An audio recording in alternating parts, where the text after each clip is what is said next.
भूतिया की। आज न्यू ईयर की रात है। सब लोग नए साल की पार्टी एंजॉय कर रहे हैं, पर अंजलि के पैर में फ्रैक्चर होने की वजह से वो कहीं बाहर नहीं जा पाई।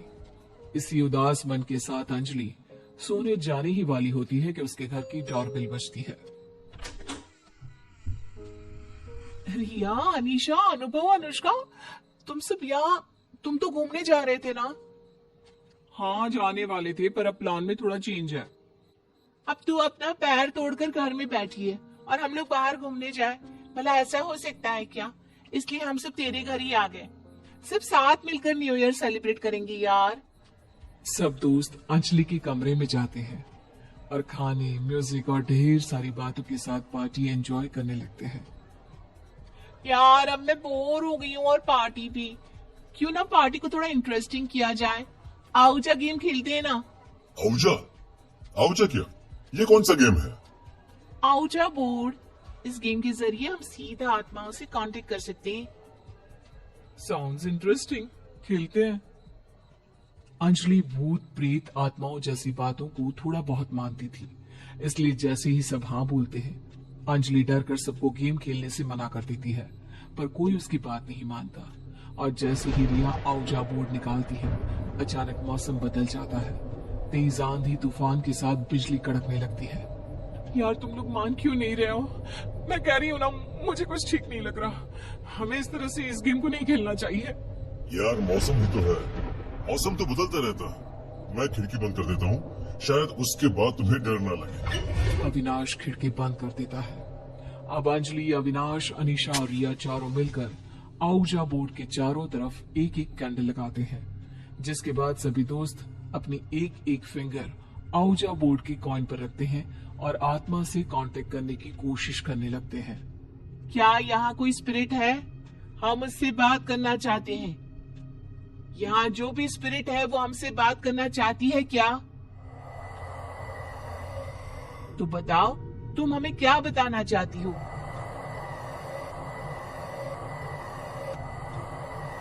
ये तो बोल रही है कि हम सबकी लाइफ में कुछ बदलाव आने वाला है। ये पढ़ते ही अंजलि बहुत ज्यादा डर जाती है। तभी उसे ऐसा महसूस होता है जैसे कोई साया उसके पास बैठा उसे घूर रहा है। अब अंजलि अपने ऊपर और काबू नहीं कर पाती और वो जोर से बोलती है, तुम सब पागल हो गए हो? बंद करो इस गेम को, मुझे और ये गेम नहीं खेलना। अंजलि ये बोलती ही है कि अचानक उसके कमरे की सारी खिड़कियां अपने आप खुल जाती है और एक ठंडी हवा का झोंका अंजलि के पास से कुछ इस तरह से गुजरता है जैसे कोई साया उससे टकराया हो, और तभी उसके कमरे का दरवाजा भी अपने आप खुल जाता है। अब सभी दोस्त थोड़ा डर जाते हैं। तभी उनकी नजर दरवाजे पर खड़े आदमी पर पड़ती है। अरे बच्चों, अब तक तुम्हारी पार्टी खत्म नहीं हुई क्या? अरे सुबह होने को है, सो जाओ अब। अरे रात से सुबह हो गई और हमें पता भी नहीं चला। अंजलि के पिता वहां से चले जाते हैं और अंजलि के बार बार कहने पर भी अब रिया भी गुड बाय बोलकर गेम बंद कर देती है। अब इसी तरह से समय बीतता है। अंजलि का पैर पूरी तरह से ठीक हो जाता है, जिसके बाद वो सब एक बार फिर मिलने का और रिया का सरप्राइज बर्थडे सेलिब्रेट करने का प्लान बनाते हैं। और उसी शाम सब दोस्त रिया के घर पहुंच जाते हैं। रिया अपने दोस्तों को देखकर बहुत खुश होती है और वो सभी कमरे में बैठकर आपस में बातें करने लगते हैं। इसके बाद एक बार फिर रिया आउजा बोर्ड निकालकर अपने दोस्तों से कहती है, दोस्तों, उस दिन हमारी गेम अधूरी रह गई थी ना, क्यों ना उसे आज पूरा किया जाए? Not a bad idea. तुम सब ये कैसी बातें कर रहे हो? भूल गए उस रात क्या हुआ था? यार अंजलि, तू सच में कितनी डरपोक है। क्या हुआ था उस रात? सब कुछ तो नॉर्मल था, बस तेरी वजह से हमारी गेम अधूरी रह गई थी। डोंट वरी अंजलि, कुछ नहीं होगा, हम सब है ना साथ में। अरे पर यार, अरे यार तुम सब इसकी मत सुनो, ये बहुत ज्यादा डरपोक है। रिया, तू जल्दी से आउजा बोर्ड निकाल, हम अपनी गेम शुरू करते हैं। इस बार भी अंजलि की कोई एक नहीं सुनता और पिछली बार की तरह रिया आउजा बोर्ड निकालकर फिर से उस बोर्ड के चारों तरफ राउंड लगाती है।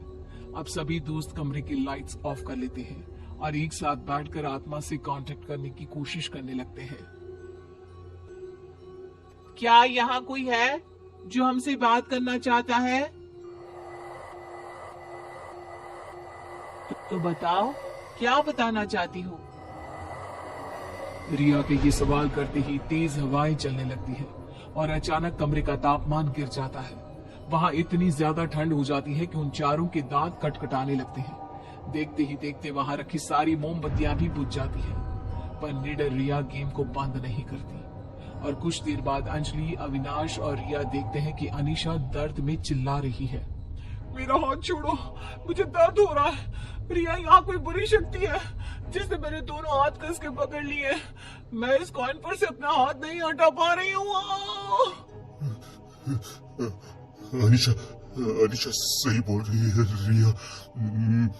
मैं भी चाहकर इस कॉइन पर से अपना हाथ नहीं हटा पा रहा।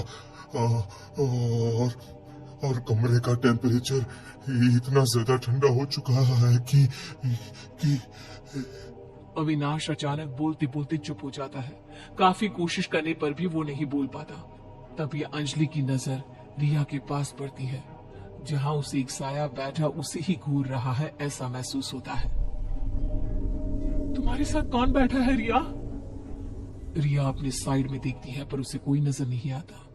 अंजलि आगे कुछ बोल पाती, इतनी देर में साया उसके पास से होकर गुजरता है और उसके कानों में कहता है, मैंने कहा था ना, तुम सबकी जिंदगी में बदलाव आएगा। आज वही दिन है। आज के बाद तुम चारों की जिंदगी पूरी तरह से बदल जाएगी। अंजलि किसी को कुछ बता पाती कि एक बार फिर अनीशा जोर से दर्द में चिल्लाती है, मुझे मत मारो, मुझे दर्द हो रहा है। आखिर मेरा कसूर क्या है? अनीशा को दर्द में देखकर रिया, अविनाश और अंजलि के होश उड़ जाते हैं। अनीशा के हाथों पर अब किसी नाखून के निशान भी साफ साफ नजर आ रहे थे, मानो जैसे कोई जानबूझकर उसके हाथों पर नाखून से वार कर रहा हो। मुझे लगता है अंजलि बिल्कुल सही बोल रही थी। हमने इस गेम को खेलकर बहुत बड़ी गलती की है। हम चारों को मिलकर किसी भी तरह गुड बाय बोलकर गेम बंद करना होगा। वो चारों गेम को गुड बाय बोल उसे बंद करने की कोशिश करती ही है कि तभी अनीशा अपनी जगह से उड़कर दीवार में टकरा जाती है। अब अविनाश भी अपने आप अपनी जगह से उठ खड़ा होता है और दीवार में जाकर अपना सर पटकने लगता है। ये खेल शुरू तुमने किया, पर इसे खत्म मैं करूंगा।